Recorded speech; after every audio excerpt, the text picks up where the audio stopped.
Praise the Lord. Are you a content creator who's struggling to get views on your videos? Well, in this video, I want to share 5 mistakes that you could be possibly making, and we're starting right now. Hi, my name is Walter Strong, the host of the Huddle, where we share helpful tips to help working class content creators like yourself to grow your channel, get more views, and make money online. Congratulations, you just uploaded your latest video to YouTube. You spent time prior to uploading that video working on your content topic and content idea. You spent time working on your title, your thumbnail. You spent some time editing it, adding B-roll, making sure that the editing is done in such a way that it's communicating a story to your audience that's going to address a pain point in their life or answer a specific question. You worked on your YouTube SEO and you uploaded the video and you published it. And now you have a high expectation that this is going to be a banger video, that it's going to take off. You got great anticipation that this is the video that's going to break out and help you stand out on YouTube. And so 30 minutes goes by and it's crickets, no views. You wait about 15 minutes more and still no views. And so you decide to click into the video, make sure that the title is not misspelled. There's nothing off about your description, making sure everything is YouTube SEO and it's going to help your video get found in search. And in less than a minute, you make the first mistake. You click off the video. And what's that mistake?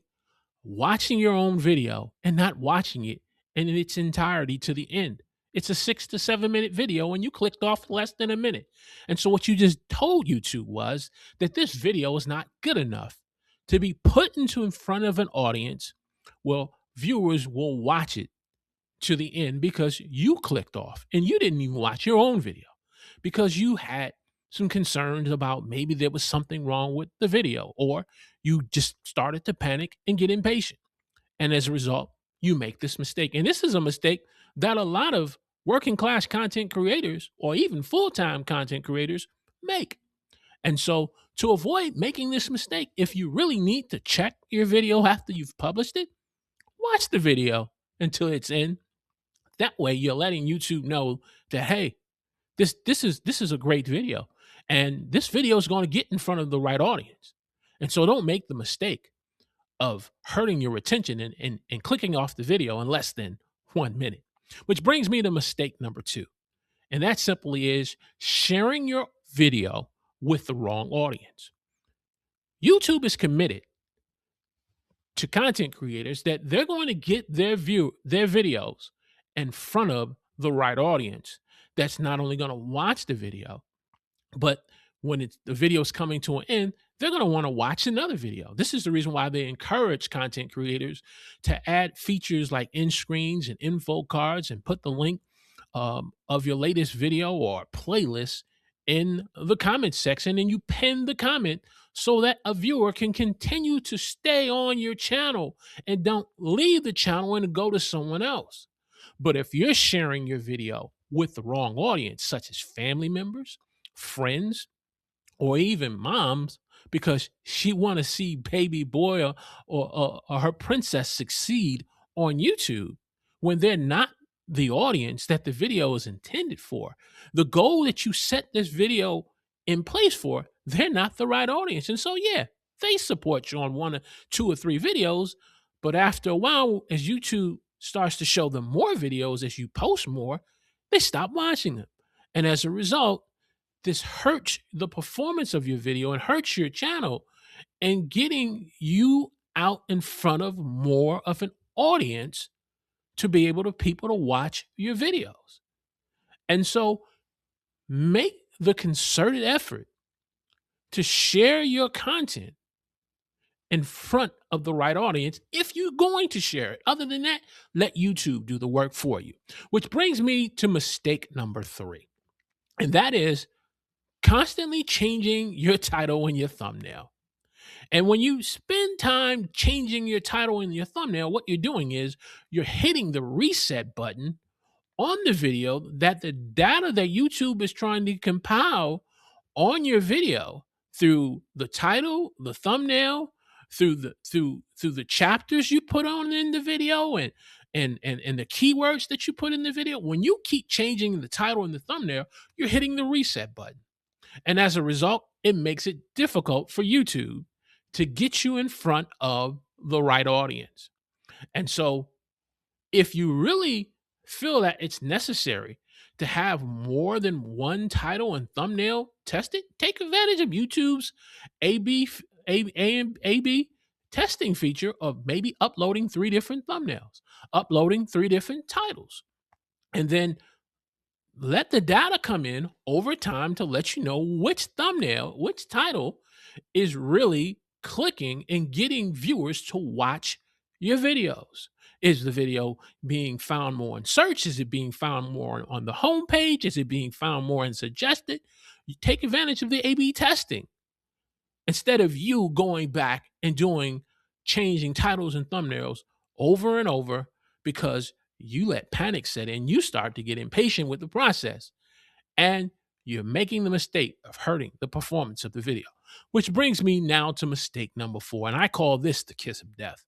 And that simply is deleting a video that you feel that has failed and didn't perform to the expectations that you thought it was going to perform, because you were focused on content creator A to the right and content creator B to the left, and you're comparing your video to their videos when you don't realize that, hey, maybe they've been on YouTube a lot longer. They've built a more following and an audience. Maybe they have an email list. Maybe they have a team. But because you've fallen into the trap of the comparison trap, because your video is not performing at the level and expectation that you think it should perform, you delete the video and consider it a failure.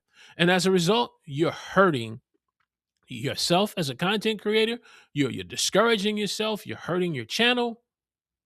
And as a result, you missed the truth that every video that you post on YouTube has the potential, if you understand the goal of the video, the purpose of the video, and you've worked on your title, your topic, and your thumbnail, and you have a video that's going to answer a specific question for your viewers, you have the potential of having a breakout video. And sometimes that breakout video may be in 3 months, 6 months, but however long it takes, don't give up on the video and delete it, because as a result, you're making a big mistake.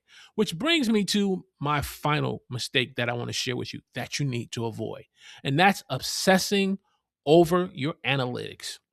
Now, you may be a content creator like me who stopped uploading on your channel for over a year, and you decided to get back into the saddle and start making content. And you've only uploaded 2 or 3 videos, but now you get discouraged because the first 3 videos didn't do as well, and you're obsessing over the analytics.